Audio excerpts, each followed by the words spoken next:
સામાન્ય રીતે વર્ષા ઋતુ બાદ શરદ ઋતુ અને ત્યારબાદ શીતળકાળ એટલે કે શિયાળો શરૂ થતો હોય છે.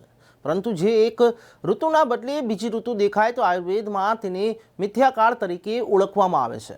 હવામાન વિભાગ તથા પીઠ હવામાનની અંબાલાલ પટેલે માવઠાની આગાહી કરી હતી. આજે ફરી વાતાવરણમાં પલટો આવ્યો, જેમાં અમદાવાદમાં સવારમાં જ ધુમ્મસભર્યું વાતાવરણ જોવા મળ્યું. આ ડબલ સિઝન તે હંમેશા રોગકારક સાબિત થતી હોય છે.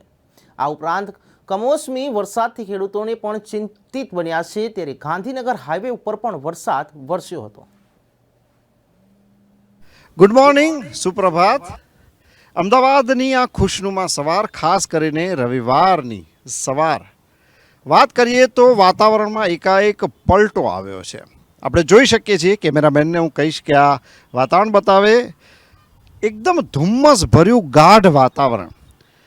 કલ્પના પણ ન કરી શકીએ કે આ અમદાવાદ છે.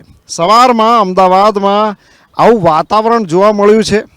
હવામાન વિભાગે અગાઉ પણ આગાહી કરી હતી કે શિયાળાની શરૂઆતમાં માવઠું થશે, અને આ જે છે તે સ્પષ્ટ રીતે જોઈ શકાય છે કે કેવી હાલત થઈ ગઈ છે સમગ્ર વાતાવરણની.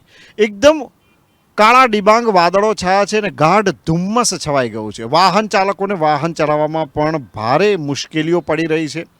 હવે જ્યારે વાતાવરણ પલટો આવે છે ત્યારે એવું કહેવાય છે કે ભાઈ એક સિઝનમાં બીજી સિઝન ભળી જવી. આ શિયાળામાં માવઠું થયું છે અને પરિણામે રોગચાળો ફેલાવાની પણ ઘણી જ દહેશત છે. અગાઉ પણ નવેમ્બર મહિનાના એન્ડની જો વાત કરીએ તો સમગ્ર ગુજરાતમાં વરસાદ થયો હતો અને ખેડૂતો ખાસ કરીને ચિંતિત થયા હતા. ખેડૂતોએ જે રવિ પાક લીધા છે, આ રવિ પાકને લઈને ખેડૂતો ચિંતામાં છે અને તેમણે પણ સરકાર પાસે સહાયની માંગણી કરી છે કે જો અમારા પાકને કોઈ પણ પ્રકારનું નુકસાન થાય માવઠા દ્વારા તો સરકાર અમને સહાય કરે. કેમેરામેન સુધીર સાથે Kumar Barot, news for India, Ahmedabad.